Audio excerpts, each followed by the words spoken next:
Ladies and gentlemen, welcome back to Thursday Night Racing here live on Checkered Flag Interactive. Steve Bonesteel is up here with Cody Wenzen and Shane Doherty as well, joining us all up in the booth, the three of us here, the Three Musketeers here tonight as we get ready for the final round of the first round of the London Recreational Racing Chase here, as things are getting a lot hotter down on the track here at Talladega Superspeedway. 100 laps here tonight. One of the longest races of the season, but the 100 laps here is 100 laps of endurance. Racing bumper to bumper out, 190 plus miles an hour here. It's going to be a very, very tight race tonight, and it's going to be very interesting to watch the points implications here, as of course you get a win and you're into the next round, but for drivers that aren't quite there, they're right on the bubble, right on the edge. So it's going to be a definite lottery race for a lot of people, but it's going to be a crucial race as well.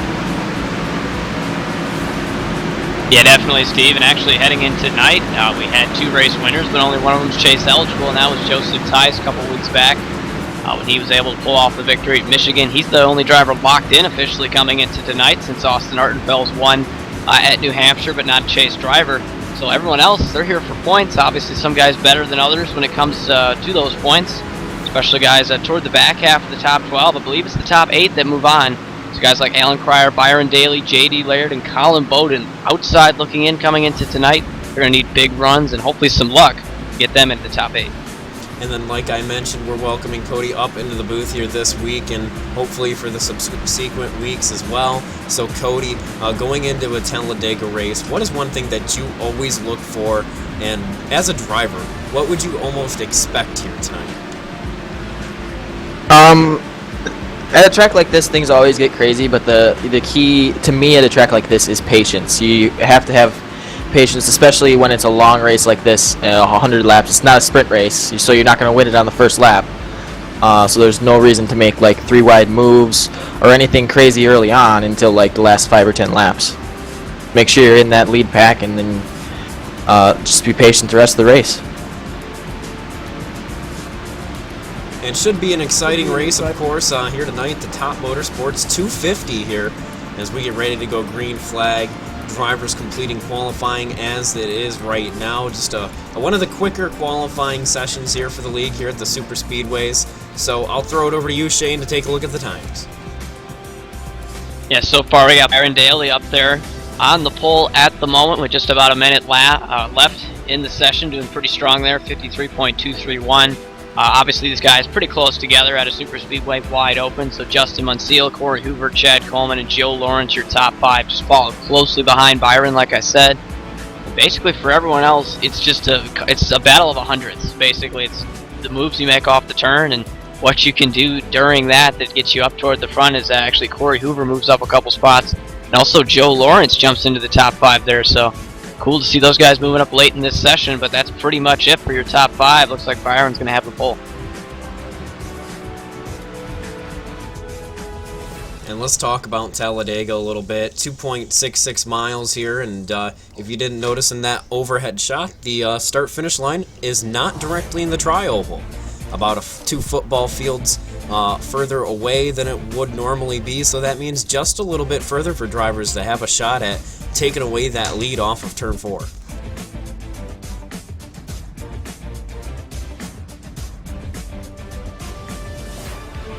But here as qualifying wraps up, that means we're going to be getting down onto the grid here in moments. And Shane, Cody, this is going to be a very interesting race, and I'm going to be watching it very closely. The drivers down on the track here, the Top Motorsports 250. Michael Finlayson was fastest in practice with a 48.787, so very successful qualifying and practice for him. And lots of drivers down here looking very, very sporty once they get together in their teams.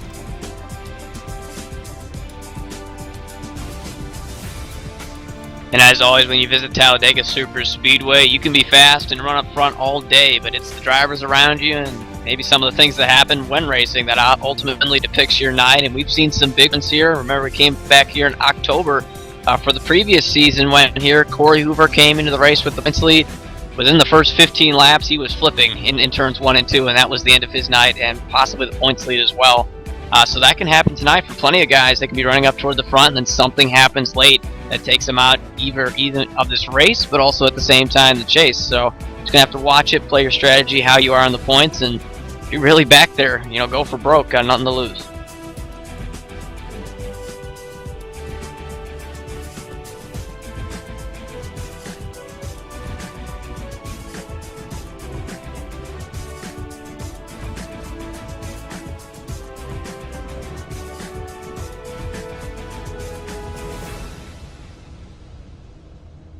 As the cars have fired down onto the grid, we are getting ready to roll off here in just a moment, but let's take this moment right here.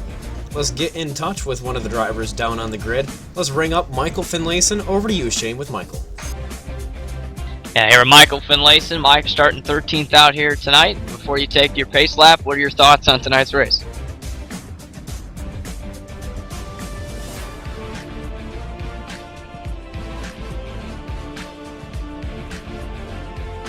Are you kidding me?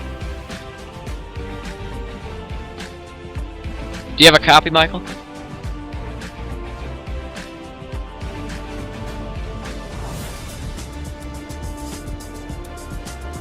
Possibly some type of issue down there for Michael Finlayson. Let's see if we can get an update on that. I will run down on pit road and talk to his crew, see what's going on the pit box of that number 14, but it looks like he has migrated back down to pit road.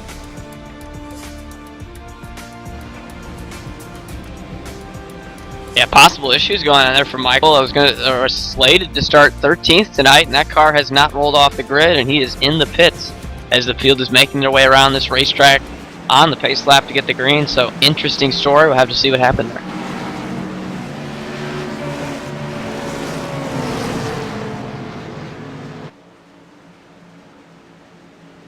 Alright, but guys, we're rolling down the back straightaway here, just moments away from getting the green flag, so drivers feeling pretty tense, probably behind the wheel right now, getting ready to get that green flag. So, I'm going to turn it over to you guys here for these opening laps, and we'll see how this goes.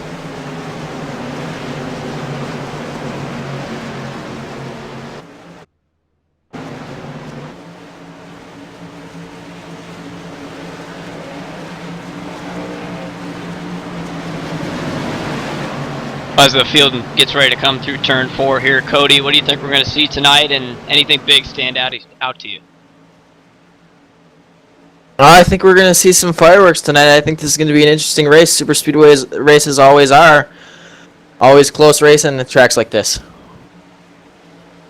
Definitely is. Byron Daly, Justin Munsell, your front row. Pace car pulls off. It's going to be an eternity before we get the green flag here. Finish line is way outside the tri-oval, so they'll make their way here. Going to be a couple of seconds. It's going to be a long one. 100 laps for tonight's event. So the green flag is out. We are officially racing here at Talladega.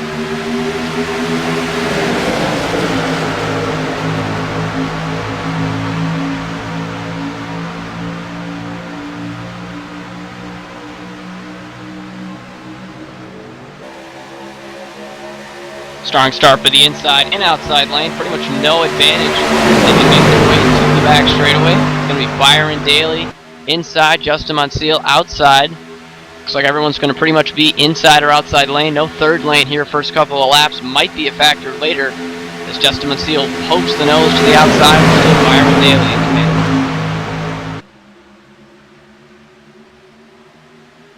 One thing I'm noticing early on here is the inside line looks a lot more tightly knit here. Outside line looks a little spaced out. I believe back at the end of this lead draft, I think it's Shane Terry's back there, maybe working with Bradley Burke. They're trying the third lane right now, right off the bat, and there's Austin Hartenfels. He's going to go way upstairs to the third lane. Or actually, that's Joe Lawrence. Austin's just underneath him, so already some action here in that upper third lane. This guy's trying to go to the front, but for the most part, it's pretty crazy up front here as that middle group just took the lead.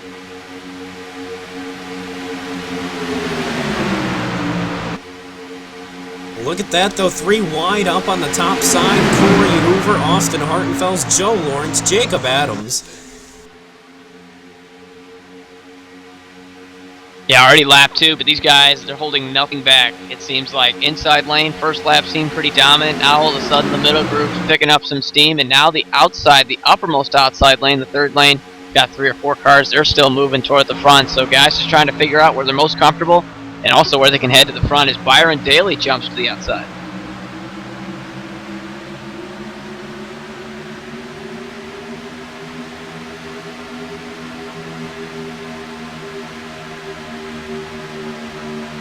Byron Daly's going to drop down to the inside line, leaving teammate Chad Coleman up on the outside.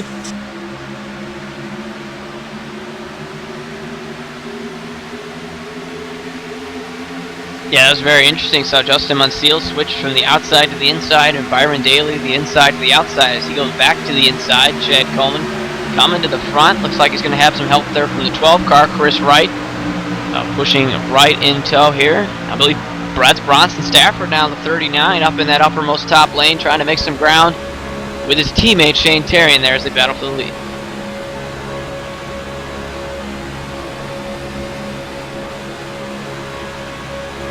It'll be interesting to see if they can make that far outside line work all the way up by the wall. It's a long way around. It's hard to get momentum going up there. We saw that earlier in the race, and the far outside line just fell back and dissipated.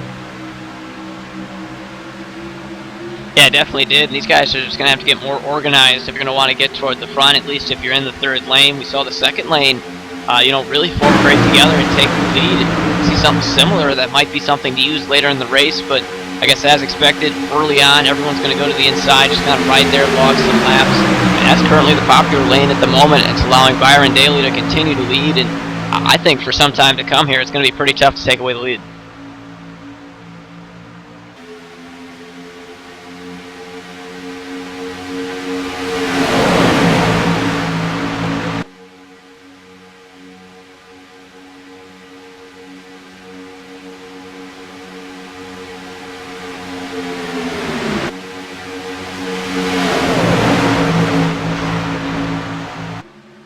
Chad Coleman actually had the lead going into turn 3, had a nose out, could have dove down to the bottom there with Byron Daly, but elects to stay up to the top with his teammate Alan Cryer, and that's still working as they're going to the lead. As Chris Wright, Bronson Stafford jump to the third lane. It's going crazy right now, but what we can say so far is that these guys want to race early on. And remember, of course, this is the final round of the first elimination round, so drivers that aren't quite there, that are on the bubble, that don't have that win, they're going hard for it here tonight. Talladega, it's a lottery race out here, so everybody's got a chance. As long as the car's got 4 fenders, 4 wheels, and you're still out there racing, you've got a chance at the W pretty much. And Alan Cryer, Byron Daly, second and third right now, great examples. They're outside the top 8, looking in, back down around 10. So they're going to have to make something happen here. Maybe throw a Hail Mary, just kind of see what they can do at the end of this race, pick up the points they need to pass some guys and move on. That's basically their only goal tonight. A win and in would be great as well. And that's also something to keep in tow. If you're down basically in 12 in the standings and you win, points don't matter because you're moving on anyway. So these guys have all of that and more in mind. As now another car jumps to the third lane, Jacob Adams, and it's pretty racy so far, only lap 7.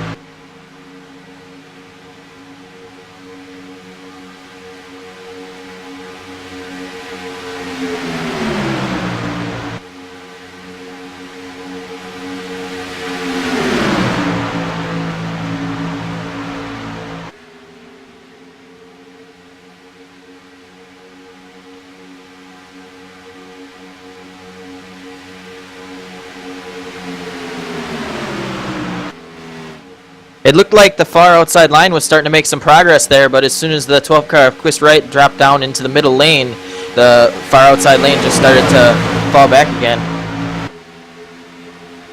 You got to keep it very organized up there to keep something working. Yeah, definitely only 4 cars at the moment. Now that third group jumps to the second, so maybe something coming here in the next lap or so. Chad Coleman pushing Chris Wright. That's Justin Munseal pushing Byron Daly, and they've got the lead at the moment, Chris Wright, and he's going to drop down. It's going to be a nice move to get him the spot. He's going to drop Chad Coleman back and give Chris Wright that clean, fresh air, and ultimately the lead.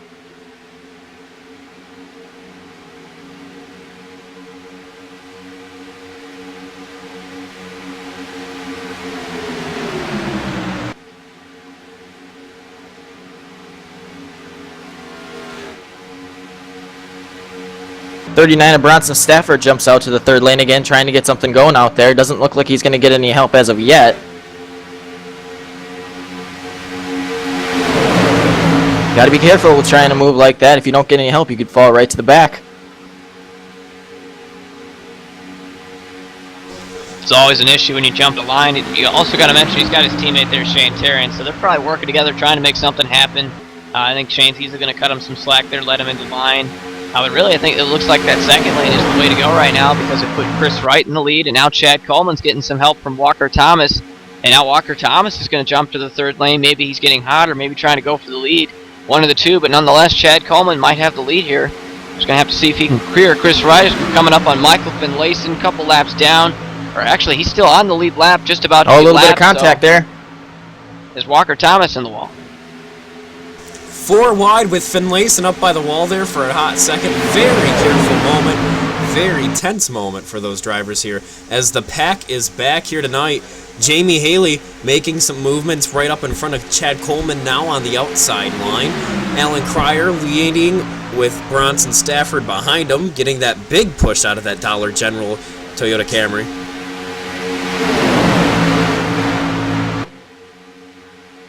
Yeah, definitely some guys moving toward the front, but just a touch quick. Michael Finlayson, he started from the pits, so he lost the draft, and obviously if you're not in the draft, you're going to go a lot slower around here under green flag conditions, so he falls 1 lap off the pace, but the good news for him, it's the only car 1 lap down at the moment, so a quick caution. As long as he's not a part of it, he will be back in this race easily on the lead lap, so could be crisis avoided there for Michael. But as we see back up toward the front, 3 lanes trying to develop, but the inside lane continues to show the strength with Chris Wright leading.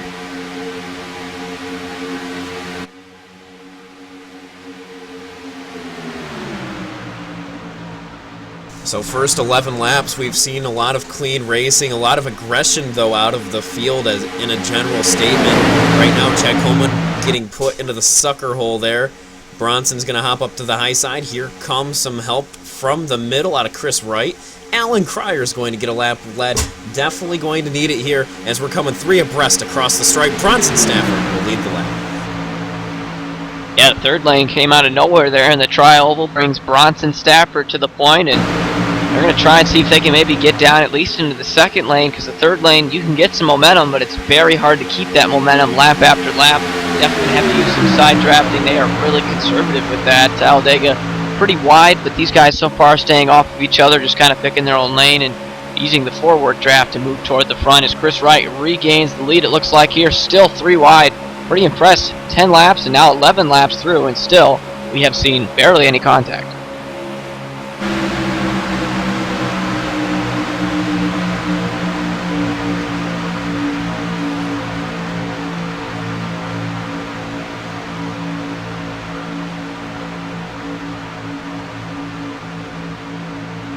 A little bit of a weird move out of the 78 right there. Joe Lawrence shoves it 4 wide with Shane Terrian. Joe's on the move. He was kind of up front first couple laps, dropped outside the top 10, and now with a move like that, he's trying to make something happen in that middle groove. As Alan Cryer's going to the point here, he still hasn't led a lap tonight. Would love to get that bonus point out of the way, at least help in the championship. Remember, if he has to make the chase on points if he doesn't win, so all those points, especially when the race is over, count big time for his elimination or not, and if he moves on. Of course, he's still got the battle there with Chad Coleman as that middle groove continues to hang around. It's not going away, basically, and it's going to make it hard for that inside groove to dominate. Well, as we are just about a little bit into this first run, we're about a third of the way through the first fuel run here. Let's step away for a quick side-by-side commercial break. When we come back, we'll have an update for you on all the action down here as things get very exciting, but don't step away. All the action will still be on the screen. So I was looking at the new Aurora, but then I was thinking, maybe I should get something that looks a little classy. But then I was like, no, I need something that can pull some serious weight. Maybe I don't need all that cargo space. What about the Legionnaire? Now we're talking. How about some bigger guns? Little bigger.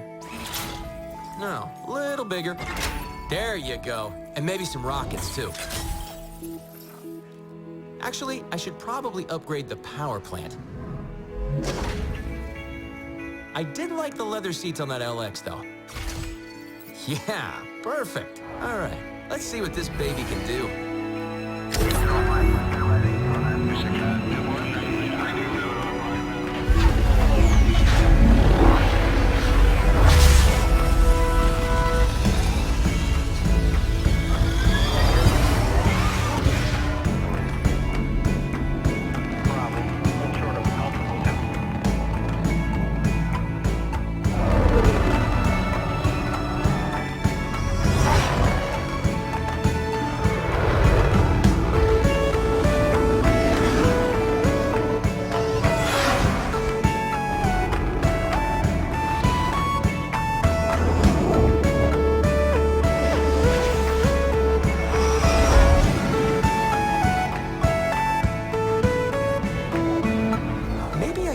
Bigger cargo. RSI's Aurora. There are many like it, but this one is yours.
Coming back to all the action here live on Checkered Flag Interactive after a very tense moment just moments ago for Alan Cryer right in front of the field. We'll pull it up here in just a few moments, but it was, let's just say it was very, very interesting for the field and for Alan out there. Beautiful save all the way around. Let's take a look at that replay pulled up on the screen 2 laps ago. You've got the 25 Munsell hard on the bumper of the 01, and then he kind of just gets down on the apron, 2 wheels underneath, and then he has to Michael Waltrip it there. Does a great job keeping it up on the apron, and everybody does make it through unscathed. And just based off personal experience, I can tell you that turn 3, especially when these tires get worn, gets very loose on corner entry. The car kind of unloads awkwardly, weight distribution wise, and it makes it really difficult to hang on in certain situations, especially when you got someone breathing down your neck that Alan had with Justin Munsell. But he does a nice job saving it nonetheless. He's out of the lead draft, but I think he's pretty lucky he's still got a race car underneath him and a chance to still make it into that championship round, which could have been wiped away all there.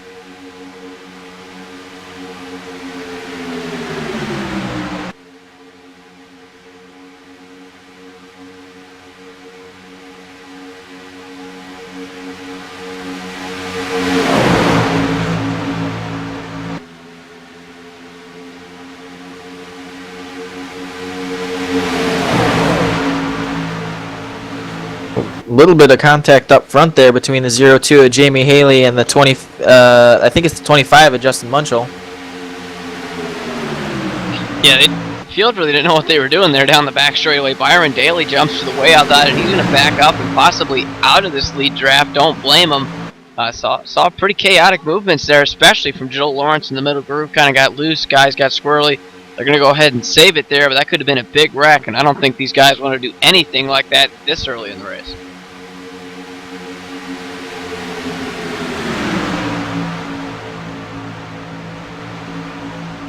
Yeah, and that's always the danger of these super speedway races. If there's a little bit of a mistake up front, even if you're in the middle of the pack, wreck up front can cause a huge chain reaction that you just can't avoid. It can block the entire track. So you get caught up in someone else's mistake and it ends your day.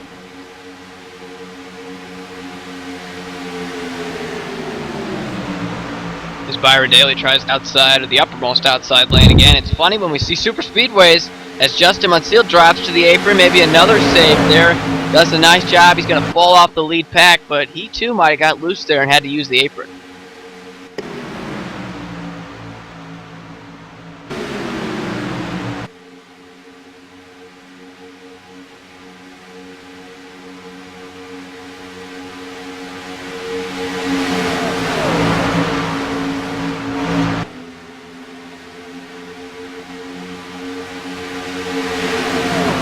Joe Lawrence and Ryan Dyson up toward the front. What I was just going to say before that is when it comes to super speedway racing, when the wrecks happen, it's pretty surprising. Most of them actually happen on the straightaways. Guys trying to block each other, make moves, and bump draft. That's usually when the problems happen. It's rarely in the turns that someone has problems, regardless of getting loose. Obviously, that's a problem tonight. Bronson Stafford gets really loose, going to have to check up behind everyone. But nonetheless, other than that, these guys, pretty much typical super speedway racing, just having to deal with those loose conditions in turn 3. And one thing that's different right now than what we saw earlier is the pack is not as defined. You can see there you've got about 10 stragglers just off this main pack. And currently it's being led by Byron Daly. And you're seeing what he's doing a little more to what we saw in real-life NASCAR just last week, and moving up and down a little bit, keeping those lines in check. That, I think it has a lot to do with just how early it still is in this race. We're still not a fourth through tonight's event, and already we've seen plenty of crazy moves, 3 and possibly 4 wide racing. As there goes Joe Lawrence, he drops to the back out of the lead draft. I think these guys just want to ride right now. They understand there's a long way to go, and this would be, just not a good time to go up there, mix it up, and possibly cause a big wreck, take a lot of guys out. Going to take that risk later in the event, but still, as early as it is, it's not worth your chance.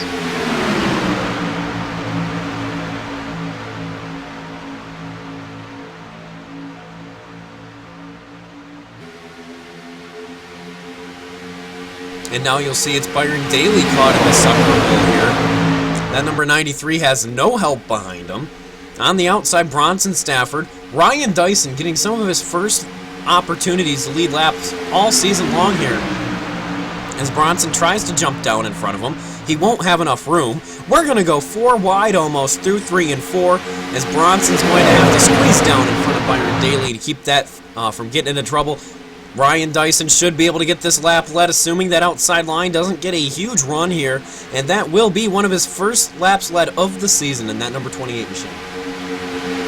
It's been a really tough year for Ryan, and this is a huge race to go out here, have a good run, maybe take some momentum. You could say steal the spotlight at one point, because a lot of these guys need this win that are in the chase to move on. A lot of these guys need a good finish to move on. Ryan not being in the chase this season definitely makes a big impact as these guys get together. Byron Daly, one of those guys, huge left side damage there. Don't know the car he got into though. Justin Munsil just took a huge dive though, all the way down on the apron there. And he did. It looks like he escaped any damage, so he'll continue on no problem. But we are a quarter way through this race. We're about 15 laps from starting to think about pit stops here, so these drivers will start thinking about what they want to do. I think it was Corey Blevins and Byron Daly that got together there in the back straightaway, just trying to gather things back up. But with that damage, could mean big things for Byron later in this event if he tries to get toward the front and make some moves. That left front damage could definitely hinder that car's ability in the draft. He's going to be fine for now, just kind of riding back there, but it's going to have to be something to consider, at least when the pack makes pit stops and stuff like that later on, if the crew wants to go ahead and elect to fix that or not. And right now we have cars in all 3 lines.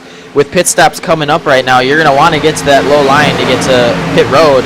And if you're not down there, you might see some guys trying to force their way down there, and that might cause some issues. Huge save out of Corey Blevins, who again got loose through 3 and 4. Michael Wall tripped all the way across the apron, and somehow, some way, kept it up out of trouble here, and he will rejoin the pack. Well, way past the pack, actually.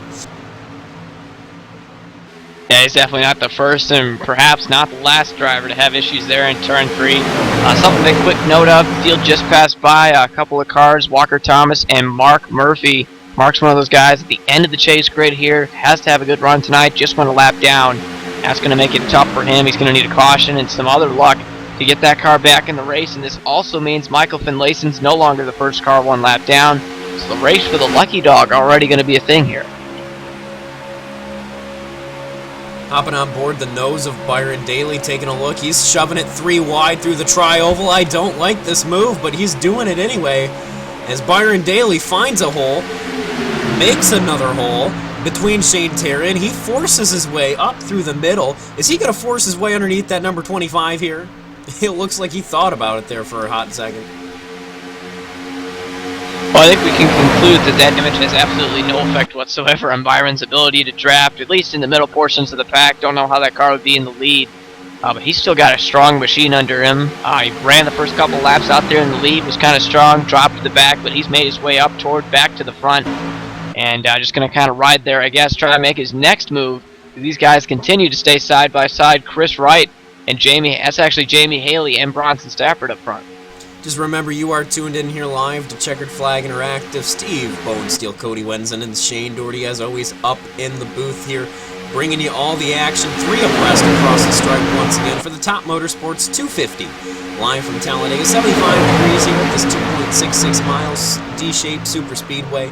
Lots of fun so far here tonight, and as you can see, as the field comes at you here on this nice mounted wall cam, it has been an exciting night so far. We've seen 5 different leaders here.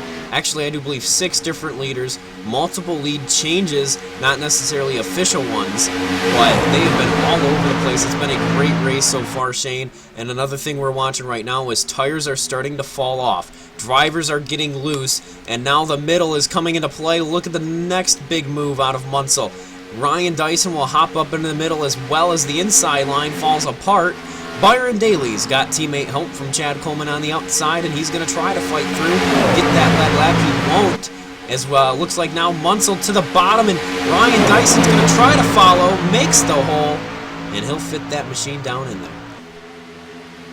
Another interesting point to note, guys who get loose in turn 3, it's usually on that inside lane, because we saw someone get loose in the middle and outer portions of the groove.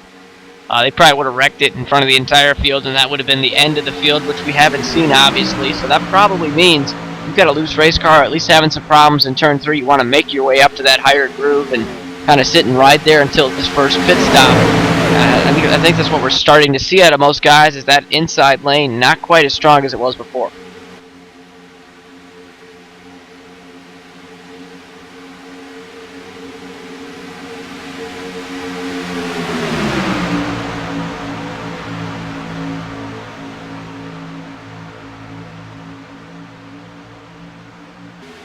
Bronson Staff, Chris Wright going to go ahead and take the lead here. Got a lap car to the outside, so we go from 3 wide racing back to 2 wide, and then these guys will spread out once again.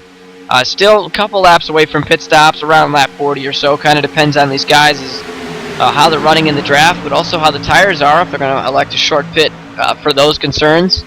As Bronson Stafford goes to the outside, he'll lose the lead just as fast as he gained it. And Justin Munseal's making some groove up there in the middle. He's going to try and take that lead off turn 4.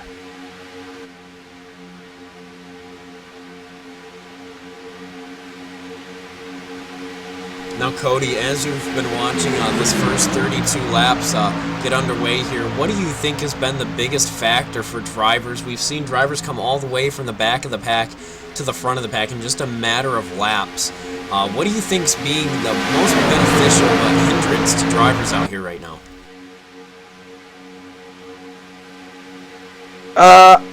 I think the most beneficial thing is just making sure you keep your nose clean. I mean, it seems like not many of these cars have damage because they haven't been making contact with each other, but you don't want to lose the draft, and it seems like a lot of these guys have been smart with the moves that they make and making sure that they don't fall out of the pack. Yeah, definitely, I have to agree with you here, and as we're 32 laps into this, like I said a little bit earlier, drivers are just now starting to think about what they want to do when they get towards pit road. So let's talk about some of the drivers down there. right now. Chris Wright on the inside. He's leading this thing. Chris Wright started a little bit further back, but quickly moved his way up through the field, and he's been working quite well with Jamie Haley, who's right there on his back bumper. Jamie Haley, like I said, has been working with his teammates, moving up through the field right now, and that iBuy Power Machine's sitting pretty on the second row on the inside line. Here is Jacob Adams, looks towards the middle here, and Jacob Adams in this number 19 has had a very up and down race. We've seen him as far back as 15th and almost actually got a lap led not too long ago, but unfortunately just can't quite get up in front of the field to stay there. One of the biggest movers of the race, Bradley Burke, the number 51 machine. You can see him there in that royal purple machine on the inside line, third row. Walker Thomas, another driver in that number 84. He is not on the lead lap. He is the first car one lap down. And then let's update you on a couple of other drivers we saw out in front earlier. Ryan Dyson and teammates Corey Hoover, Joe Lawrence, Austin Hartenfels. They have all dropped out of this main pack. They're just hanging on by there's a little bit of a tail there. We've got Jamie Haley getting loose, and will he be able to save it? Looks Yes, like he will, Steve, but that was a huge moment. Wow. That's the second time we've seen a car get loose going into 3 there and had to catch it under the apron. I'm very impressed with the ability of these drivers to keep their cars under control and not cause a big wreck. Now, of course, the UpperEdge Racing London Recreational Sportsman Series this season has been very eventful. Definitely the biggest season they've had so far here, and you've seen it on CFI. And definitely next season's probably going to be much of the same as they continue to grow. They're moving to the Cup cars, I do believe. And that's just going to be even more exciting, adding a little more horsepower, adding a little more excitement to these races. But this season has been stellar all the way around with all of the things iRacing has done to improve the service, and just the racing in general just continues to get better. And right now you're watching a great race, but here comes the drivers looking for pit road. Will everyone make it on clean? We've got the cameras on them here. 3 wide entering there for RCA Racing, but everyone... Oh, a little bit of a moment over by the start-finish line. There's a car in the wall. Gonna check and see who that was. Oh, that's the 84 of Walker Thomas. He's gonna go around on the infield area there. Heavy damage. Yeah, still got some problems. Still got some problems trying to get it refired, and he's still spinning out, possibly a flat tire there. Oh, this could be a problem. He better get up off that track. There will call an iRacing caution, but this banking definitely not working with him here.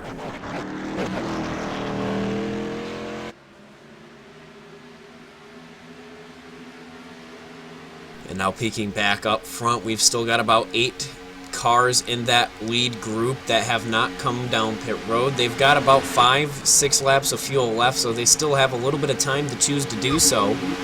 Now, Shane, Cody, what is the right strategy? I mean, you can't come down pit road alone, but what do you do if your drivers in that second or third group, like Michael Araya, Michael Thompson, Mark Murphy, all of those drivers just not quite to the lead group? They need to make up a little bit of time. They choose 2 tires in full gas and get off in a couple seconds sooner. What do you do on pit road? Well, at a track like this, tires aren't necessarily the most important thing in the world, but when you need to get a full tank of gas in the car, like this is going to be a 2-stop race no matter what if you fill the tank up. So it might be beneficial just to take the 4 tires because you're going to have to get a full tank of fuel anyway. But if you don't need to take a full tank of fuel, it could be beneficial to take no tires because you can still drive around the track fairly quick with no tires and gain a lot of time in the process.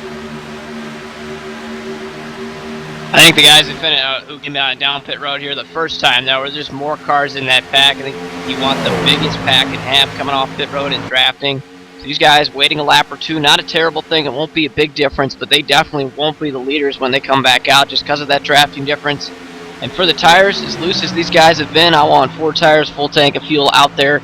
Doesn't matter if it takes more time. You cannot be spinning out like we've seen so far tonight. And those drivers that did come down pit road originally, you've got Alan Cryer, Chad Coleman, Byron Daly. You've got the RCA teammates there on the outside, Corey Hoover, Ryan Dyson, Austin Hartfels. Pretty much everyone there did get off of pit road relatively cleanly. Joe Lawrence, on the other hand, did not. He's actually lost touch with that group, and he'll have to simulate to someone else.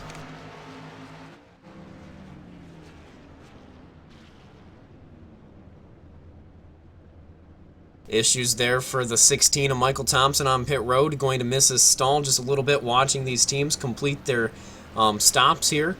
And one day we'll eventually get virtual pit crews to even watch here, but looks like pretty clean stop for most drivers here. One of the top motorsports machines, that number 14 of Finlayson, will be the first car from this group to get off pit road, and these guys will make their way back onto the track, having to find their way up when things are clear.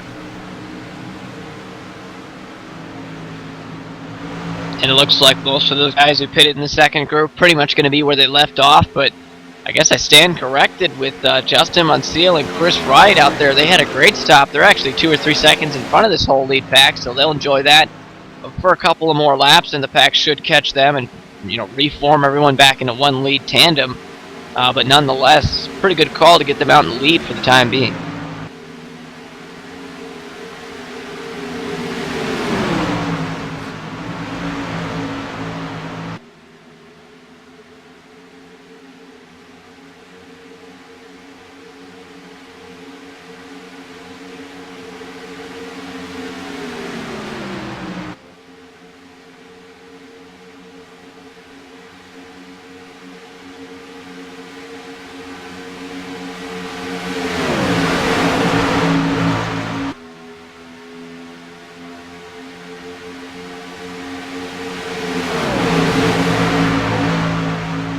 Just kind of watching as the pack is already reforming here. Did not take long for the pack to have that rubber band effect come into play here. And I've got a feeling that it's only going to get pretty much back to where we were.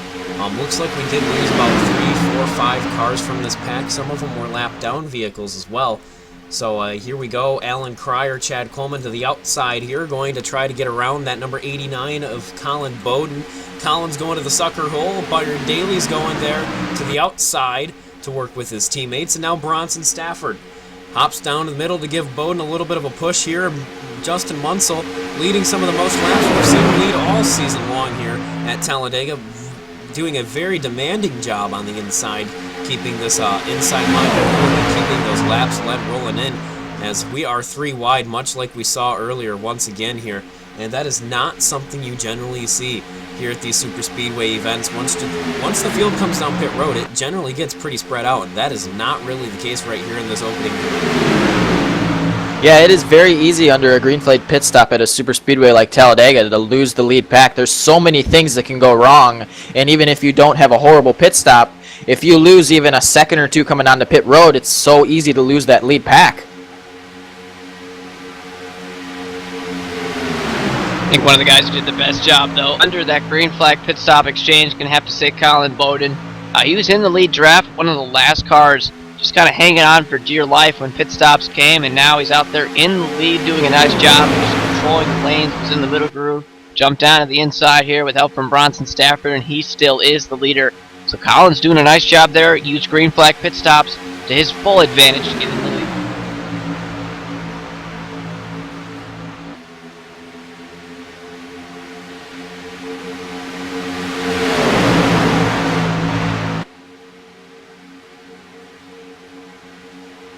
And it looks like one driver will be pulling it back down. That looks like Lariah there.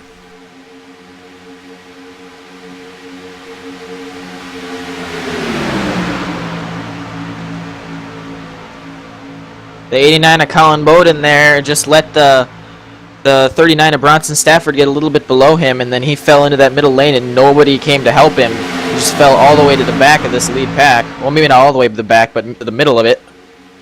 Lost a lot of ground there. Yeah, just when we were getting ready to talk about Colin taking the lead, he loses the lead and goes back to where he was beforehand. So there you go, Colin. He's still in the race, obviously, for the win. He's going to have to hang on to this back of this rear draft to the front field and just kind of ride it out for now, see if we get a caution or maybe another green flag pit stop can kind of make some ground up there. But this is going to put the rookie Jacob Adams up into the lead. I think it's his first lap sled of the night. That 19 Gatorade Camaro doing a nice job, and it's one of those guys who's been up and down, as you said earlier, Steve, but this is one of those races I feel you can just stay toward the front, he can get a good finish.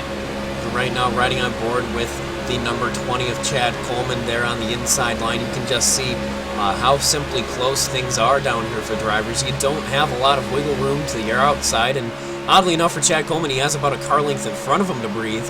but that's usually not the case. As you can see, that outside line is bumper to bumper right on top of each other. We'll pop up to the number 38. And, all you can see up here is the back bumper of the number 25 of Justin Munsell. So very differing views from a lot of different drivers, but the common consensus is, oh boy, this is tight.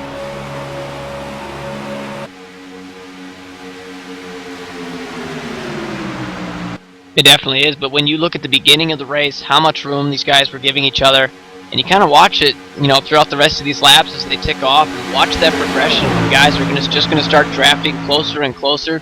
So I think at the end of the race, you're pretty much going to be seeing fender to fender, side drafting, trying to get all the draft they can in the closing laps, knowing that that's the time to go. Obviously, we're not there yet, a couple laps from halfway, but nonetheless, it's just interesting to see these guys continue to race harder and harder as the race goes on, and eventually reach that peak when the race ends as Justin Munsell, with help from Shane Terrian, takes over the lead.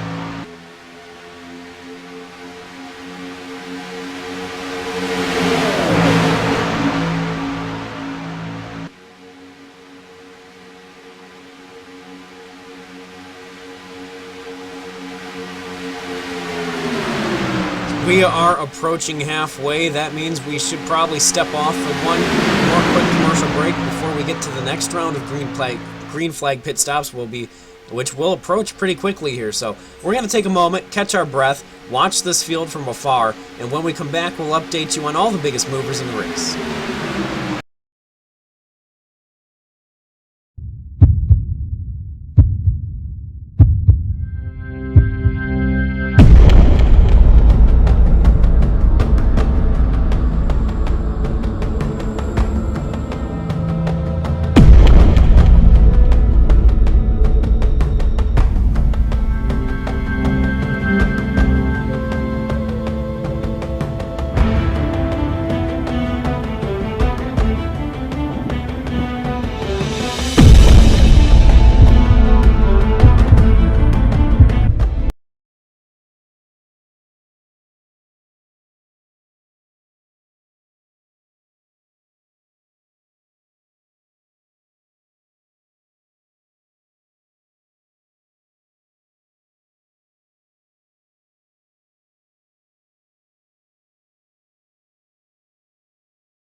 So I was looking at the new Aurora, but then I was thinking, maybe I should get something that looks a little classy. But then I was like, no, I need something that can pull some serious weight. Maybe I don't need all that cargo space. What about the Legionnaire? Now we're talking.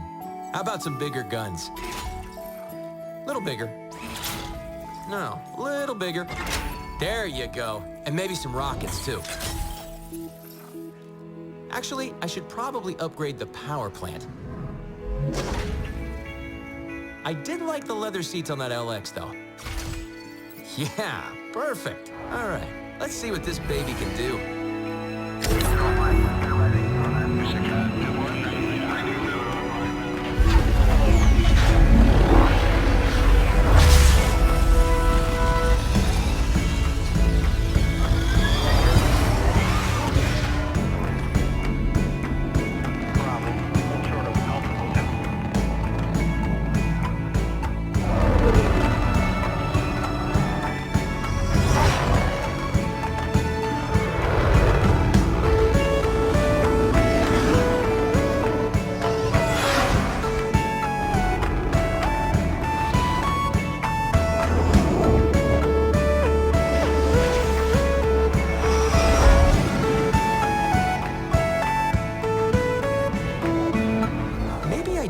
Bigger cargo. RSI's Aurora. There are many like it.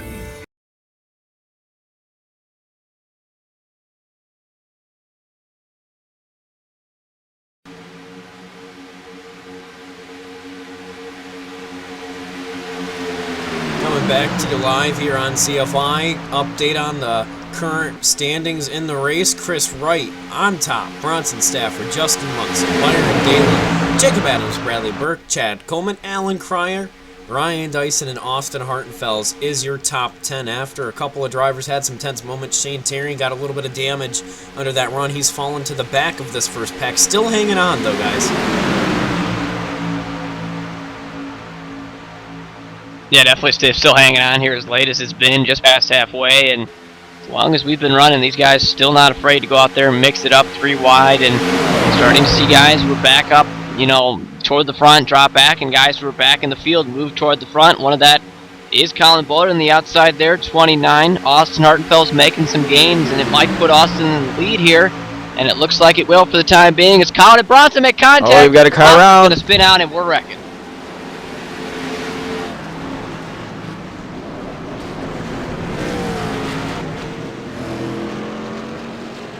And we had talked about it all night, saw guys get loose on the inside. That was the first example of someone getting loose from the outer lane, and it did not end well for sure.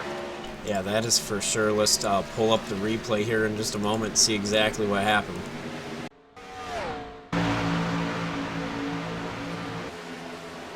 That's a little bit of bumper hook looks like as well. Yeah, Colin's just doing everything and trying to get Austin clear of the lead. He was clear, but it's too much contact. Then gets into Bronson, and from there, Colin goes around. And plenty of other guys, including Michael Finlayson, who would have received the lucky dog. He gets caught up in this one, so he's no longer eligible for that. But that was just going for the lead, and everything went wrong. And plenty of guys get caught up in that. They really had nothing to do with it.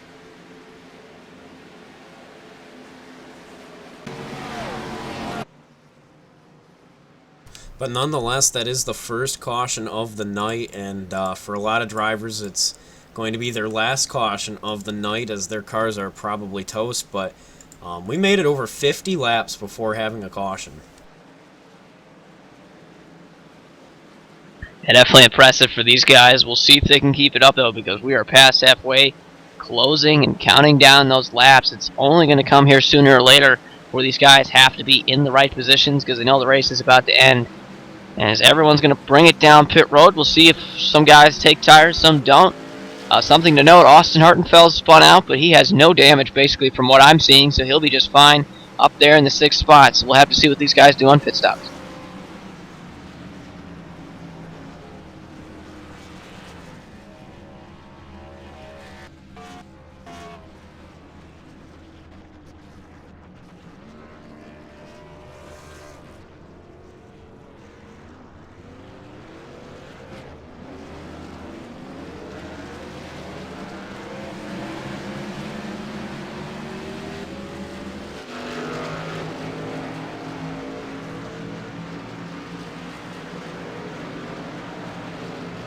Shane, I'm going to let you catch up with our in-race reporter involved in that accident there, Michael Finlayson. All right, Michael, is Shane in the booth? Got a copy? Yeah, I got a copy this time. Sorry about earlier. Yeah, no problem. We were going to getting ready to talk about the Talladega race out there tonight, but you had to start from the pits, was one lap down. You've been one lap down pretty much the entire event, but we've seen you up front nonetheless making some moves. Now you're going to take the wave by despite the damage. You still think you have a car out here tonight to get toward the front? Yeah, I'm happy that I was running up there with those guys. I got a lot of teammates up there that were helping me out and trying to keep me up there for the lucky dog position. I was battling Markel and Walker for a few laps there in that run, and we had some green flag pit stops. I got a little out of line there, but was able to catch back up. It was good for me. I hold the lucky dog for 45 laps and then get caught up in that wreck. It kind of sucks, but I'm still going to stay in it and see what I can do. But I think I'm going to fix my damage, just not take any more risk because it might blow up like this. But I don't know. I'm not sure what to do yet, but let's see. Yeah, definitely, and obviously that wreck caused by some loose conditions, and we've seen plenty of guys basically spin it out to the apron but save it there. How's the car been for you, and what's it been like out there trying to get through turns 3? I would say on all the drivers' parts right now, it's been the most fun we've had so far here in the B car. We can make any moves we want. There's a lot of good passes, and we could easily make passes. I expect a good finish here and a good ending to this race, but turn 3 is the worst spot on this track. If you can't push somebody going into 3, you'll just lose it and it'll snap on you. It'll sometimes do that in turn 1, but I'm loving that you could just make moves whenever you want on the track. You can make easy passes, just need some help. It's a lot of fun out here. Just want to thank Top Motorsports. It's on my car this week and sponsoring the race. They've been a great partner, and Fastenal also on hopping on the ride and hoping I could advance to the next round in the chase here, but it's not off to a good start. And now, one of the last questions I'll ask you here, now we're into the second part of the race. What do you think it's going to be like out there, and what's your plan of attack, I guess, for the rest of the night? Well, I'm probably going to take the wave around here. That's my final call here. Might as well just go for it and see what I can do. But I'm hoping for another quick caution after this one to get my damage repaired and see what I can do. But I think it's pretty much go time on all the drivers' parts right now. Everybody's going to start going because there's only about 40-something laps to go. So I think it's go time, and I'm going to do the same thing here and see what we can do. It should be a great finish. You guys should enjoy it. Sounds good, Michael. We wish you the best of luck out there for the rest of this race. Thanks for talking to us. No problem, guys.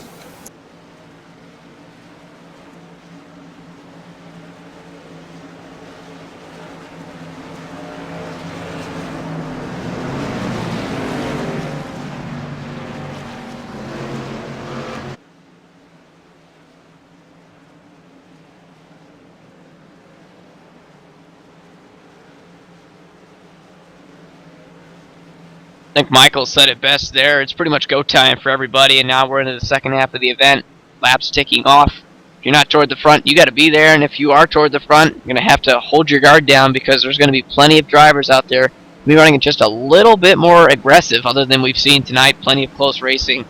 The heat's coming up, and these guys, they definitely know their time toward the front is now.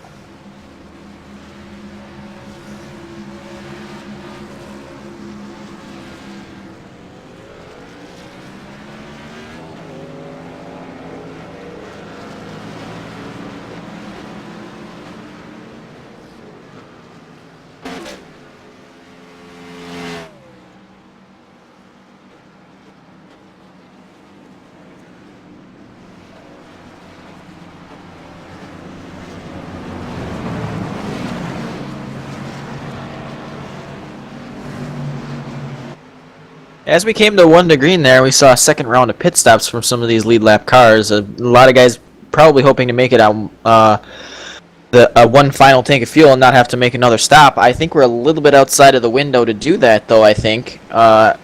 The 29 of Austin Hartenfels and the 16 of Michael Thompson stayed out on that second round of pit stops.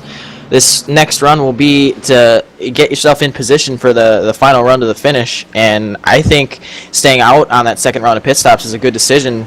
I mean, why not roll the dice and get yourself in a good position for the second half of this race? And plus, we just saw another wreck where guys, got loose, whether if it was bump drafting or just because the car got loose on entry. Basically means with some cautions, you might be able to make it to the end here on fuel, but maybe tires not necessarily something you want to stretch to the end, so they're going to go ahead and just elect to stay out, knowing they will pit later and ultimately have those fresher tires for late in the event.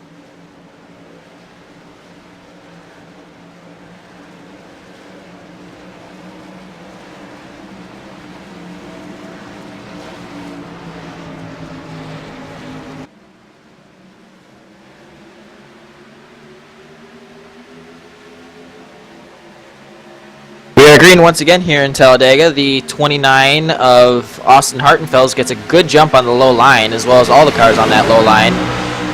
16 of Michael Thompson seemed like he was a little bit caught off guard by that restart. He's falling back. Yeah, there were a bunch of guys who got, I guess, defaulted to the inside lane there, so there were basically 3 or 4 cars that restarted that entire restart in the outside lane, so no surprise, those guys going backwards. Tons of cars in that inside lane powering everyone else, so it's going to be hard for that outside lane to get formed, but just need more guys to jump up there and make something happen.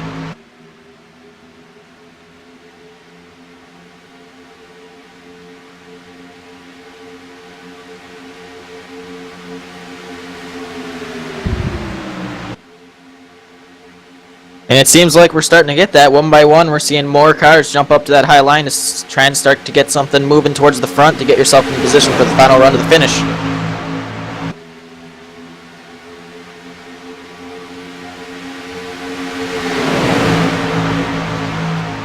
So here comes Byron Daly once again. Looks like that Cruz has a couple of chances now on pit road to repair that left side. Really wasn't a big deal early on after he made that contact earlier. But still, now it's even better. It's going to be even less of a factor, if at all. He's got his teammate Chad Coleman right behind him. As we've said all race, they've been together. So this is a great opportunity for them to get towards the top 3 and ultimately take the lead with the help. And there goes Byron to the inside, and he will be the new leader.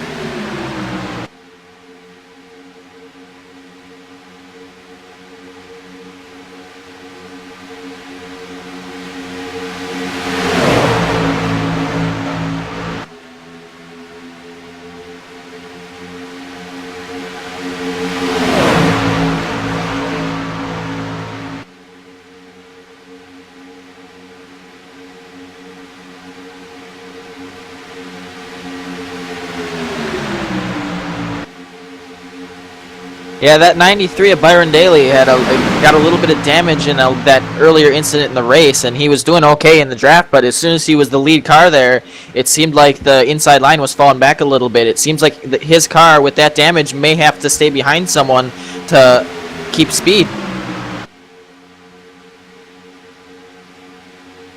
Yeah, that was definitely unfortunate for Byron. He's going to drop back into line there on the inside, so he'll be just fine. But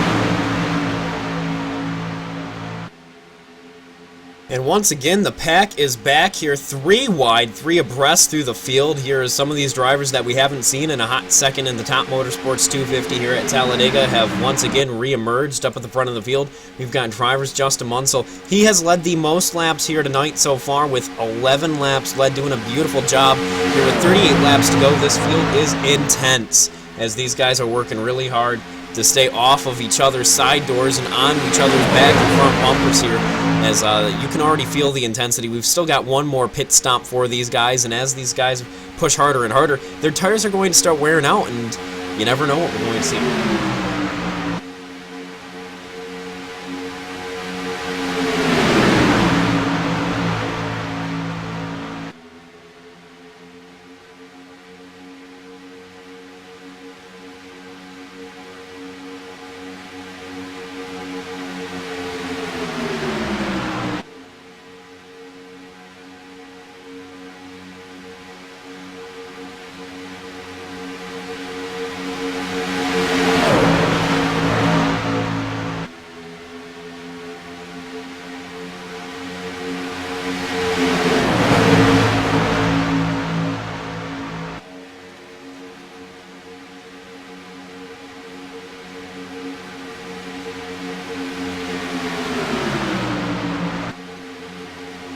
So everyone continues to ride pretty much single file first 10 cars or so. Then we see the lead pack kind of breaking up towards the background, 2 and 3 wide there, but that inside lane now trying to separate itself, and I'm kind of trying to ride at least at this point past halfway, but still obviously a long way to go. Not quite at that time to strike at the moment, but these guys up front know all they have to do is defend.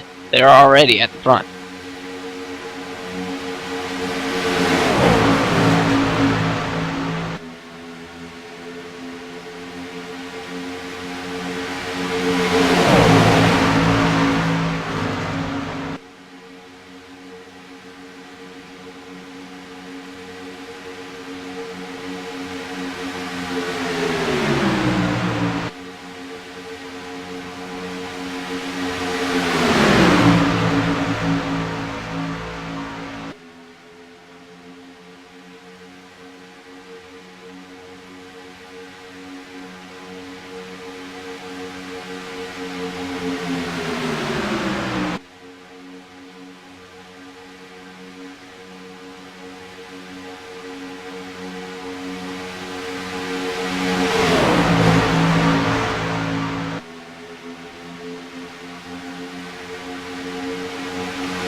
Some very tight racing up at the front here as we're starting to see some guys trying to work that side draft as we get closer to the end here. Yeah, well, as we saw at one point, the guys inside lane doing a nice job. Now the packs regrouped, made their way back up to these guys, 1, 2, and 3, and now Justin Mansell is the top car in the middle groove, and he's trying to take away the lead from Bronson Stafford, with some help there from Chad Coleman, Byron Daly, also Bradley Burt. So all those guys in great position, but really, they're just trying to find some way to muster up some strength and try and defend from this inside line.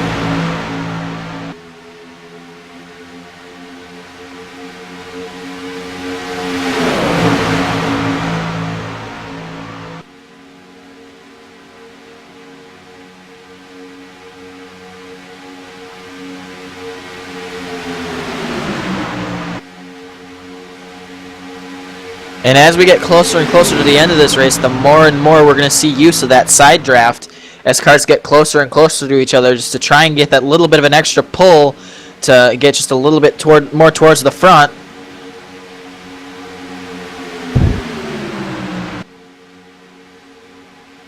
And as you use that side draft more and more, it starts to get a little bit, I can't think of the word right now.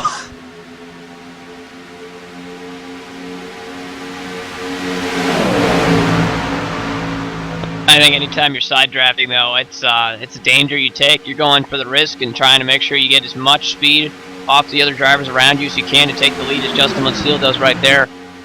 But obviously, the closer you are to someone, when they kind of wiggle and move around, that's another opportunity to make contact, cause a wreck, or at least damage your car, like we saw from Byron Daly earlier. He's going to have to deal with that for the rest of the race. So something going to have to manage here, but definitely late in the event, like 5 to go, we'll see a lot more of that.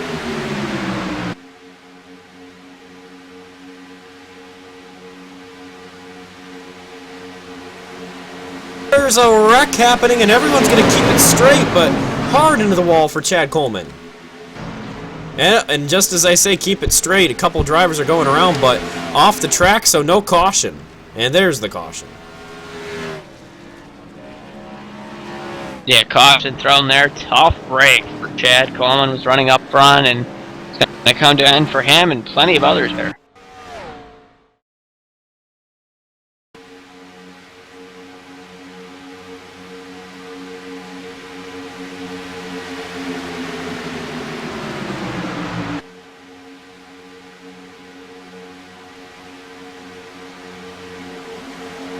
Yeah, hard hit for Chad Coleman on the outside wall. Just looks like bad bump draft there. Got him in the wrong part of the bumper and just sent him up into the outside line.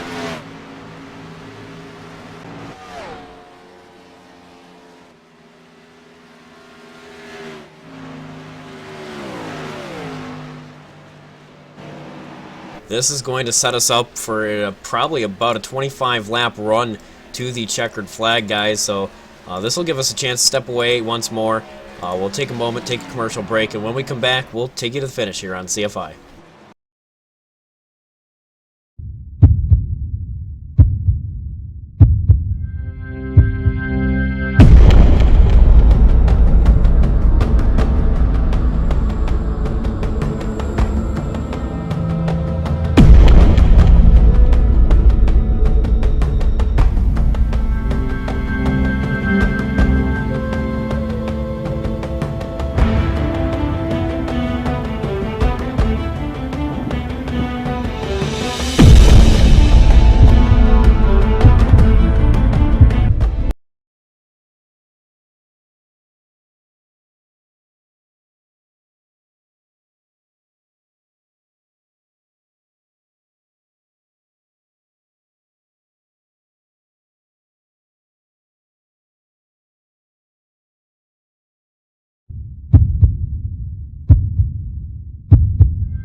We are 24 Designs, Jeff Gordon Graphics and more.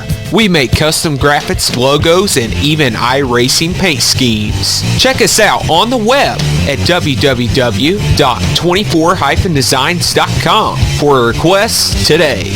Again, that is 24-designs.com. 24 Designs, where the best graphics are made.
We are 24 Designs, Jeff Gordon Graphics, and more. We make custom graphics, logos, and even iRacing paint schemes. Check us out on the web at www.24-designs.com for requests today. Again, that is 24-designs.com. 24 Designs, where the best graphics are made.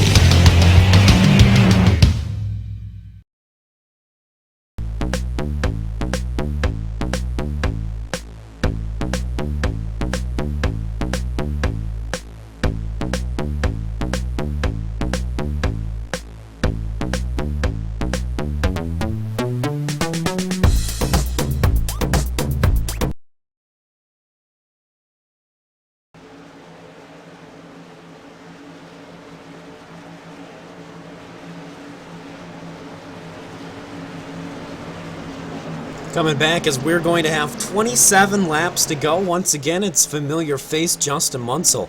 Out in front, Bronson Stafford, Jamie Haley, and then Shane Terrian out there on that second row outside as we get ready to go back to green flag racing in the Top Motorsports 250 here at Talladega Superspeedway. Presented to you by Checkered Flag Interactive, Steve Bonesteel, Shane Doherty, and Cody Wenzen up in the booth.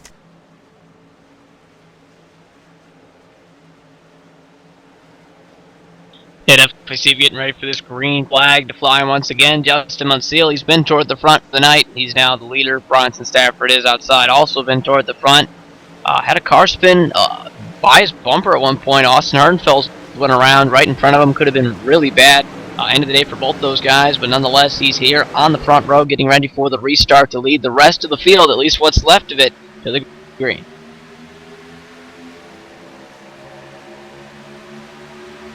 Clean restart, but once again, we talked about it. The field is back, the pack is back. 27 laps to go, so the temperatures are going to definitely be rising up here metaphorically and literally in these cars. So let's just keep our eyes on these guys as they come up through the gears down the back straightaway to complete this lap. Yeah, really can't pick a stronger lane at the moment. Inside, outside, pretty dead equal as they head to turn 3. Seems like the inside lane, conservative place to be. You're going to stay there. Guys on the outside, they are there to get the lead and at least try and find their way up a couple of spots from the back portions of this field. Not a lot of cars right now in the front pack, only about 10 to 12 or so. So if you're up toward the front, this is your chance to go. Now the field's kind of dwindled down a little bit. 3 wide up at the front of the field. Bronson Stafford on the outside with Shane Terrian giving him a shove. And they're not going to be able to get clear. There's Jamie Haley. Now has a little bit of help from behind the 93 of Byron Daly now on his back bumper as he gives him a shove. And they are dead even down the back straightaway.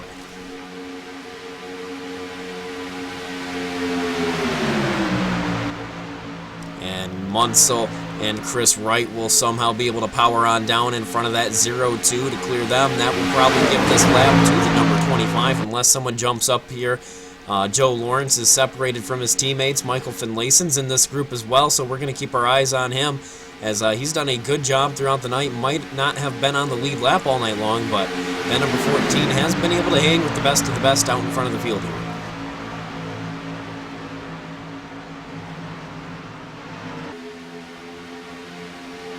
Yeah, and despite the damage, he's still there, still up in the front pack on the inside lane, just kind of hanging there, and that's what he has to do right now with some guys having some trouble in the points. It's a great opportunity to just ride there and beat it there at the end, really. And when it comes down to it, obviously make the moves to get even more spots, and for Michael it'd be big. He's already in that top 8, so he just has to hold on to what he's got, and a top 10 finish would do just that, as Chris Wright back up towards the front retakes the lead.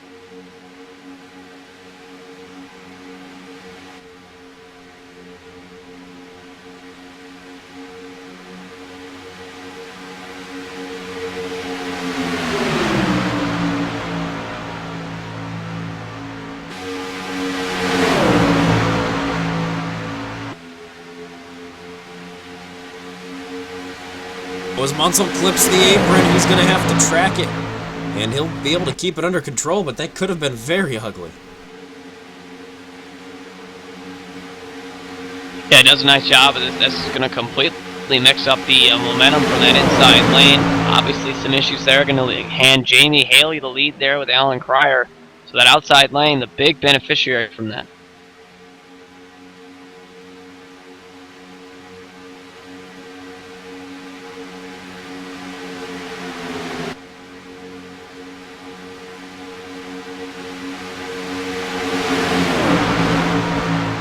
Oh, is this You know, gonna Alan be trouble? Cryer's going to get turned going around.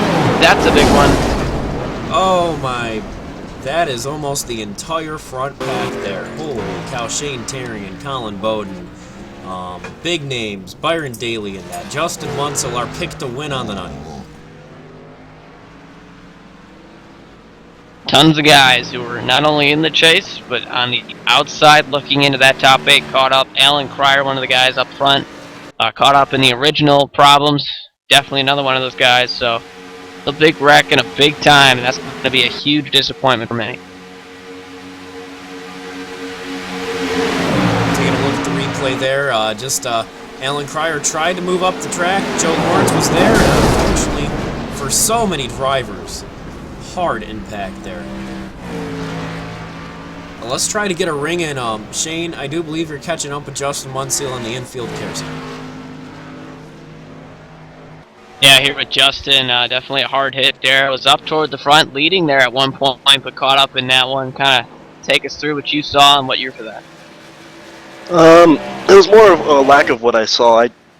I was just driving on the low lane, and all of a sudden cars start scrambling, and I went down to the bottom, and everybody else went down to the bottom, and I couldn't slow down enough, and we just hooked, and I went shooting up into the wall. So my race is done after leading all those laps and being up front, but I mean, it's not a race unless I wreck. Well, you definitely were up there for most of the night, led plenty of laps early on throughout the middle of the race, and just then, before you were caught up in that wreck. How crazy is it out there, and definitely, I guess, what were you feeling as this race was getting more close to the end and guys started racing harder? It was probably one of the most fun I've had at a super speedway in a long time. The package is fun. There's a lot of bumping and banging for a super speedway, which is really scary, but it's fun as well. As the race was going down and winding down, I was just trying to see who was still contending, who wasn't. Trying to see maybe who I'd be able to work with at the end of the race, and just trying to avoid the big one, but wasn't able to do that. All right, well, tough night for you, Justin, but any sponsors or shout-outs you want to thank for, at least the good efforts you had today? Yeah, I'll thank Evil Controllers, Coca-Cola Products, and Evil Motorsports, and all the guys there. It was fun, and I want to thank you guys for broadcasting.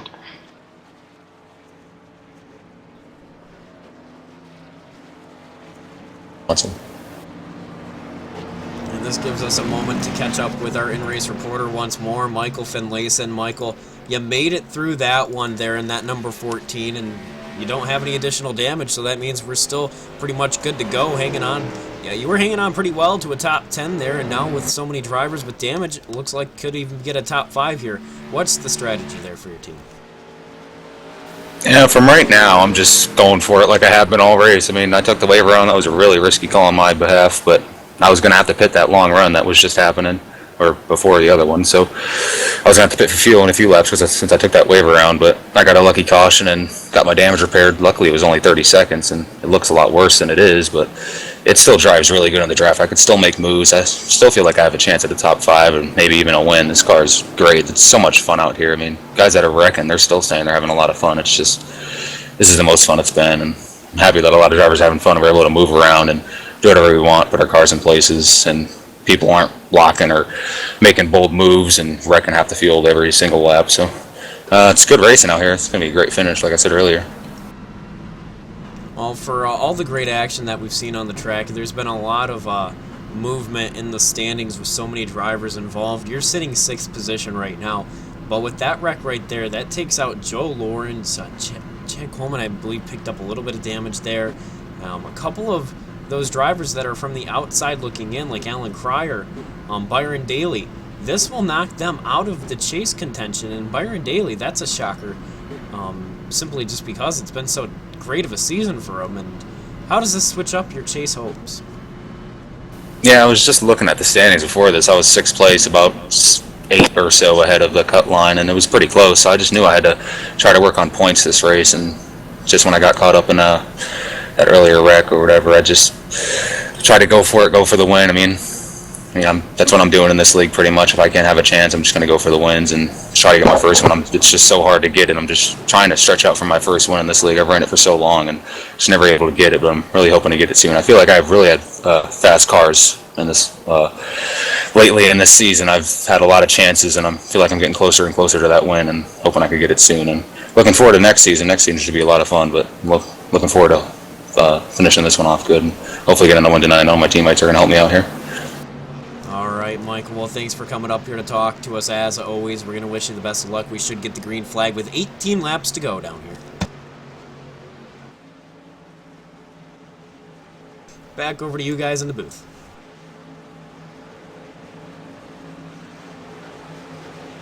Well, definitely a huge wreck as it was. Tons of guys, their nights are over in the garage packing up. And for many, including guys like Byron Daly and perhaps even Alan Cryer, that could be the end of their chase hopes right there, at least to advance into the next round. I just spoke with Michael Finlayson. Obviously, he's one of those guys, a huge beneficiary of that wreck as it moves him inside the top 7 now. And kind of takes away some of the big-time competition we've seen up there. A lot of cars that have led a lot of laps tonight are no longer out there because of that wreck. It's going to put Jamie Haley, Jacob Adams on the front row here. But as they say in Super Speedway, one disappointment for many is just that equal opportunity for most.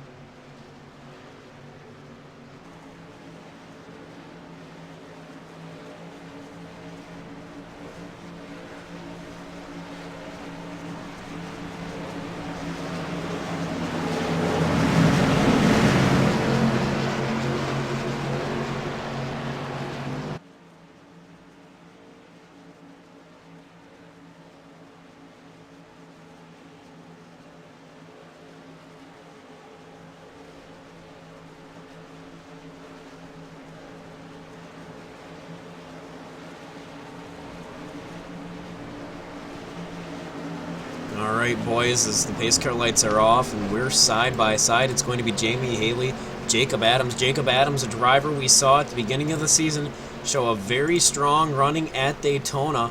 And, he didn't quite come away with the win, but he came very close to being able to close that out. Is tonight the night where he gets that win? And for a lot of drivers out there, there's a lot of opportunity now with so many damaged cars. We only have about 10 undamaged cars in the field. It's definitely not many. And for guys like Jason Thompson, Corey Blevins, even Mark Murphy, who was a lap down earlier, they're inside the top 10 now. Clean cars, basically a reset button for the rest of this race here. They're up front. They have a chance to win along with many others. And we'll just have to see who's going to rise to the occasion and who falls as the pace car pulls off, getting ready for yet another green flag. And there it is. We're back to racing.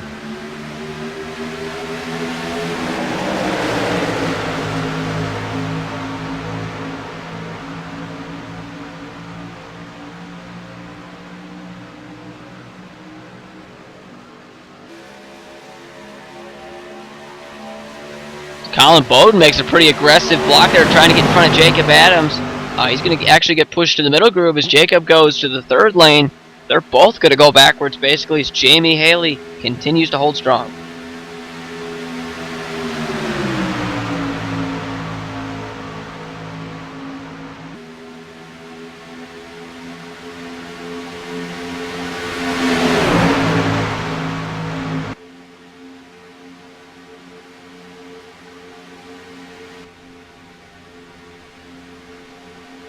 And it looks like Jamie Haley and Michael Finlayson on that inside line might be hooking up here. Colin Bowden's back up inside the top 5, pushing on Joe Lawrence on the outside.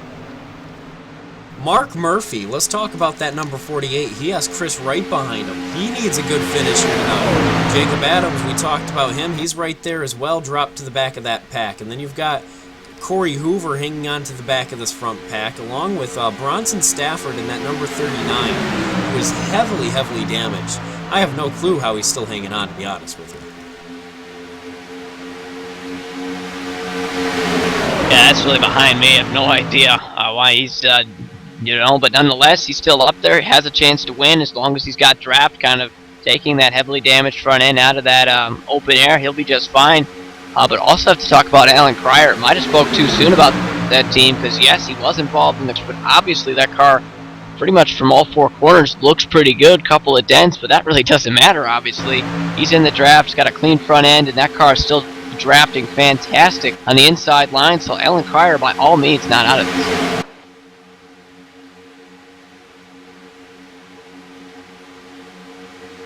I really don't think you can say enough about what Michael Finlayson's done tonight. He started the race, went a lap down early, got damaged in an early wreck, took the wave around. When he was debating whether or not to take the wave around or go get his damage fixed, made a good decision to take the wave around, and he made his way through a big wreck and is running second in that low line right now and has a shot at this win.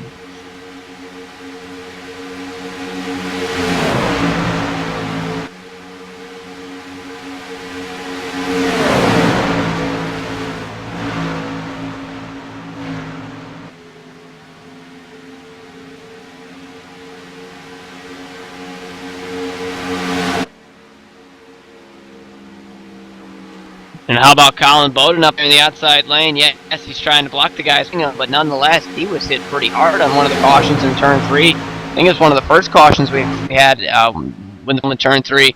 And nonetheless, that team's done a great job repairing him, and he's up there in the contention for the lead in this lead draft. Oh, and there goes the number 12. Chris Wright gets turned. And that looks like a benefactor of lag for sure.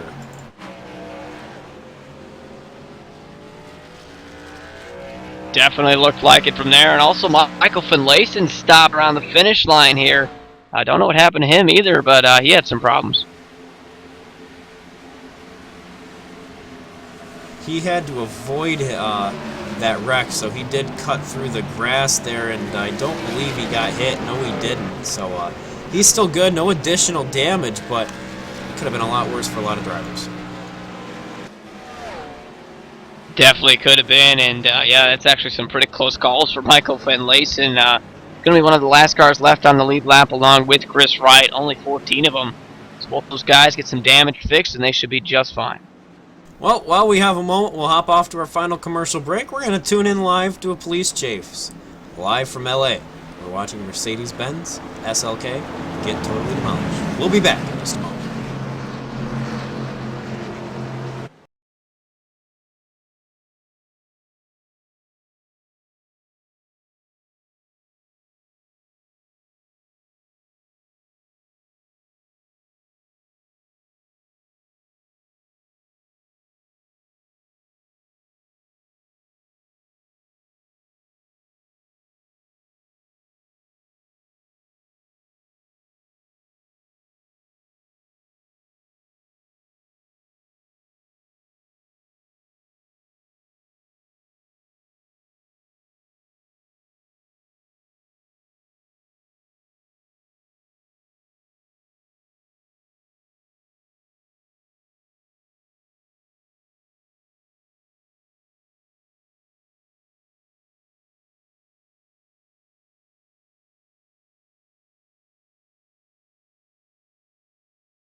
We are 24 Designs, Jeff Gordon Graphics and more. We make custom graphics, logos, and even iRacing paint schemes. Check us out on the web at www.24-designs.com for requests today.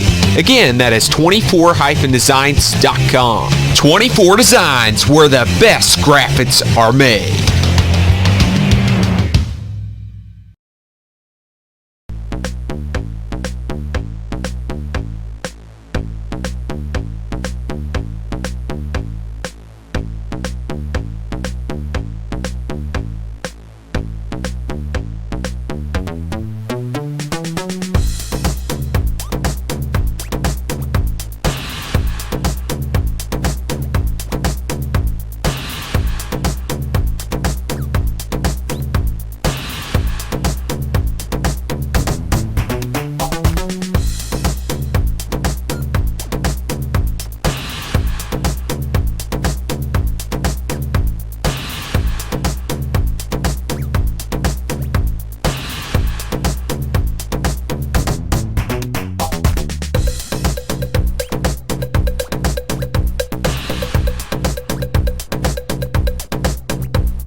We are 24 Designs, Jeff Gordon Graphics and more. We make custom graphics, logos, and even iRacing paint schemes. Check us out on the web at www.24-designs.com. We're going back green here, and we're going to have 10 laps to go live at Talladega. We're going to get 9 to go when we catch the green flag here in just a moment. The pace car will pull on off for the Top Motorsports 250. Final 9 laps. It's shootout time here on CFI. We have Jamie Haley inside, Jake Adams on the outside, going to lead the field back to green as the green flag's back out. We're once again racing here at Talladega. A little bit of a stutter from that outside lane. The 19 of Adams just could not quite get going there, but he's got that 42 of Blevins right behind him, and he wants to go, but we've watched Joe Lawrence all night. He's been sporty, and now Bronson Stafford's got most of the damage on that machine fixed, and he might even have a shot at pushing someone up there.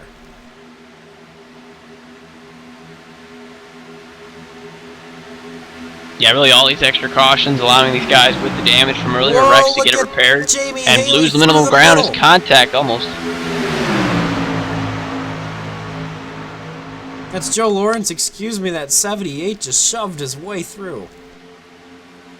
And it's the time in the race to do that, definitely. Talked about side drafting earlier. We're going to see a ton of that, and not a lot of room to give, and that's obviously one of the things we're going to see there. Jacob Adams fighting for his life in the outside lane. He can either take the lead and try and get it to establish something there, his lane, or he's going to fall back, and he's going to do exactly that. Pull to the inside, right in front of Jamie Haley, and he's going to be safe there for the moment being.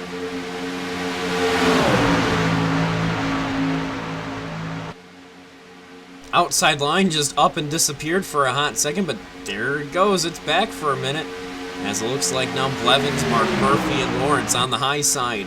On the inside, you've got Adams. Then you've got Jamie Haley and Colin Bowden, but Haley's in the sucker hole. Will Colin let him back in? No, he won't, but Adams will go up to pick him up here, and now it's going to be Cryer and Bowden on the inside. All of a sudden, we have more cars in the third lane than we do the first and second lane. That's a first for at least what we've seen tonight, and because of that, Joe Lawrence is going right to the lead along with help from Mark Murphy, and they're going to drop the elevator, go 2 lanes all the way down the bottom.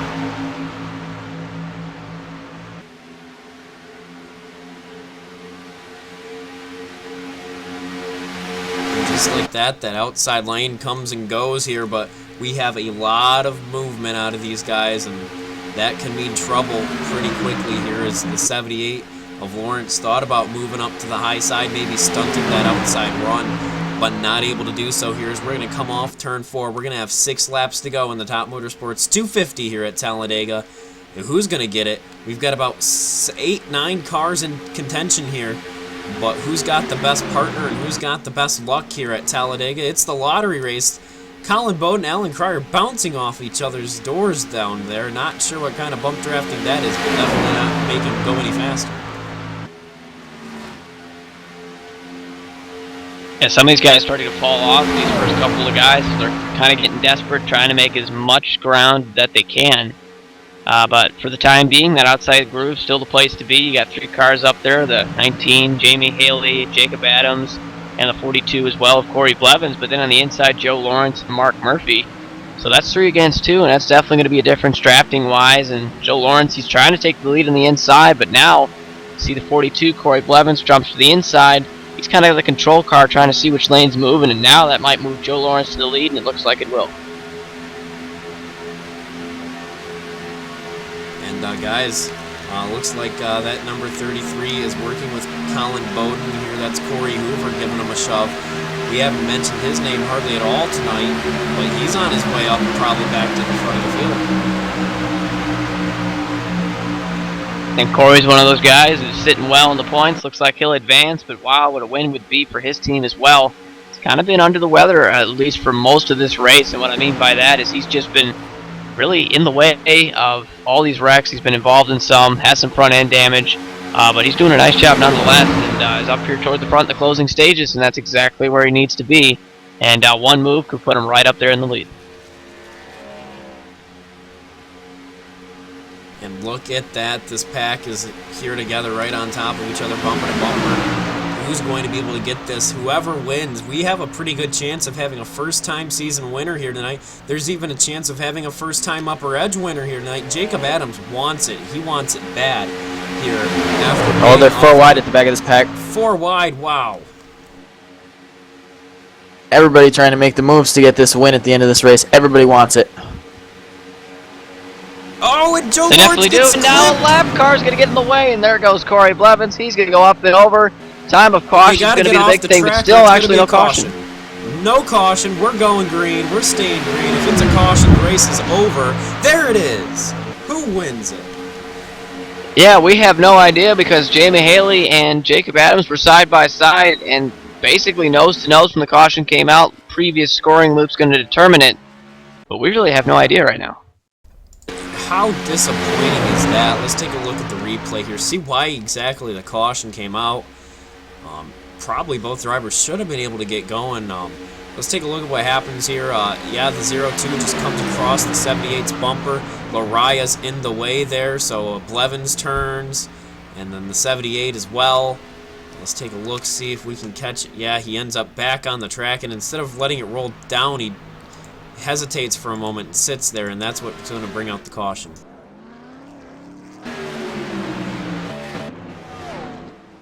It looks like as they've made the choices, Jamie Haley is going to be the car out front of Jacob Adams.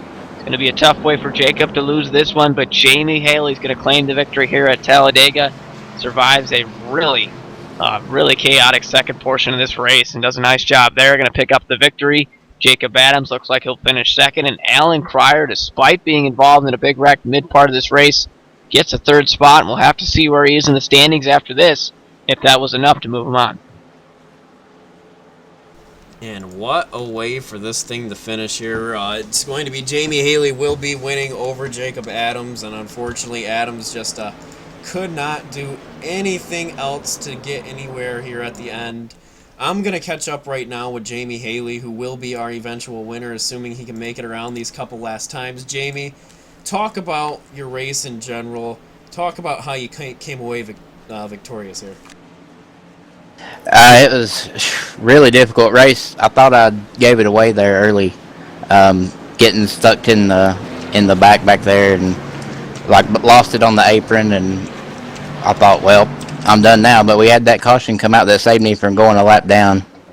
And working with my buddies at Bulletproof Racing and Sky Motorsports to get back to the front, and that was so much fun. That was a crazy race. The car was loose in places. You get runs out of nowhere. It was just, man, it was super fun to do. It was a very fun race. It looked like for drivers all the way around, and your 02 iBuy Power Machine definitely had a lot of sportiness behind it throughout the night. What was the most important factor to get you up to where you were here? Oh, I couldn't really tell you. I don't know where the runs were coming from. The car sucked up so good that I just, as soon as I get a run, I'd look for a hoe and try to get up through there. And it was working out, and then, we'd fall back and get back up. There was a whole lot of moving going on. Well, definitely was a lot of fun out there. Unfortunately for you, you are not in the chase here, but what does this mean momentum-wise, looking for further seasons? Talladega is always a mark that I have down where I feel really strong. Next season, hopefully I can lock myself in the chase early at maybe Daytona or something, and then just, finish up in the top 10 the rest of the races. That's my goal, and this is my first full-time season here, and got a great group of guys. Had, real surprised at how we were able to go as long as we did on these green flag runs, as crazy as these cars were acting.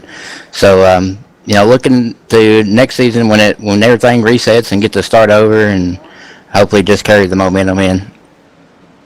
All right, Jamie. Well, before we let you go, who do you have to thank for making it all happen for you? I got to thank iBuy Power for coming back on with me. This year they sponsored me through my split or half season last year, and got to thank Bulletproof, all the drivers over there, Chris Wright, Michael Finlayson, Nick Massey, Jacob and Josh Adams. Got to thank all those guys for working with me, and Sky Motorsports, Shane Bronson, Justin, just a great group of guys that, I wouldn't be up here in the front if it wasn't for them. All right, thank you so much for coming up here to talk to us. All right, thank you. Now, Shane, I'm going to throw it over to you with our eventual second-place driver, Jacob Adams. All right, we'll hear from Jacob Adams, and Jacob, you almost had the win. On the track, oh lordy, Corey Blevins left his car on the track. That's going to be a penalty probably there for that one. I don't know exactly what he was doing here. The 42 was just chilling on the back straightaway, and the 48 of Mark Murphy, I do believe, just creamed him.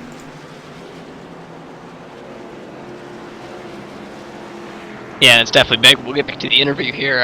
Sorry about that, Jacob. But nonetheless, almost had that win right there, but unfortunately caution comes out. You're just a couple bumper legs behind. Going to finish second and kind of talk about how close it almost was. Yeah, I don't know if you guys remember back to Daytona, but I think I was the one that lost that one by a couple of bumper lengths too. But it was definitely a fun race. I had a lot of fun racing everybody out there. My teammates, everybody. It was just a lot of fun. Yeah, talk about this rookie season you've had, and you've had some highs and lows. Obviously didn't make the chase, but a run like tonight definitely shows that you've got something to prove, and going out here finishing second, leading some laps even, Also shows some great things for super speedways. So what does this do for your confidence, and how's this going to help you moving forward? Yeah, it's been kind of a rough season. We got it started out good in Daytona, kind of got it back on track here at Talladega, so maybe the super speedways do have something to do with it, but hopefully just carry some more momentum through the chase, and let's just see what happens at the end. Sounds good. Before we let you go, any sponsors or shout-outs you all liking for tonight's second place finish?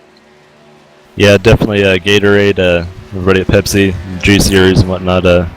Just, I don't know if you guys saw it, I unveiled my Cup car for next season, so a lot of good things going on there, and my teammates Jamie, Chris, Michael, everybody from Sky Motorsports, yeah, just everybody that helped with this race, and just everybody from our team speak. It's been a good season.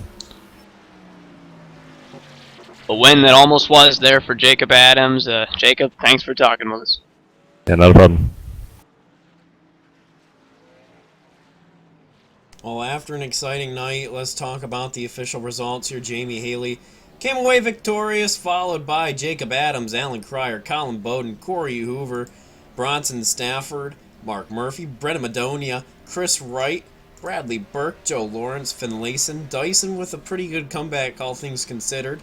Lariah Blevins there with a huge issue at the end. Chad Coleman, Munsell, Jason Thompson, Shane Terrian, Byron Daly, Michael Thompson, Walker Thomas, Garoppolo, Joseph Tyson, Austin Hartenfels is your field.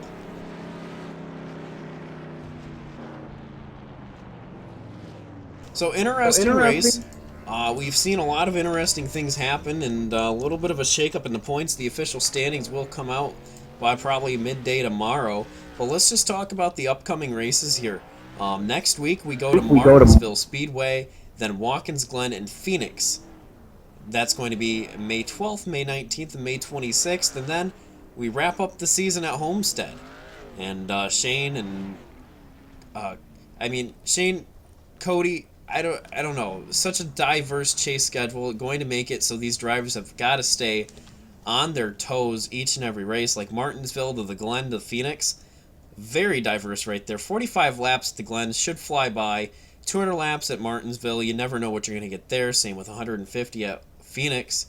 So very diverse. Going to be very tough on these drivers, but should be very exciting as well. Yeah, I've said it many times before. I'll say it again. The UpperEdge Racing League does a fantastic job with having schedule diversity, all kinds of racetracks in and out, what you see in real life, and also just some different mix-ups, especially with the Circuit of the Americas. I remember at one point was on the schedule this season, so they do a nice job there with the different tracks they bring into the different seasons, and I think all the tracks in it makes it that much more exciting.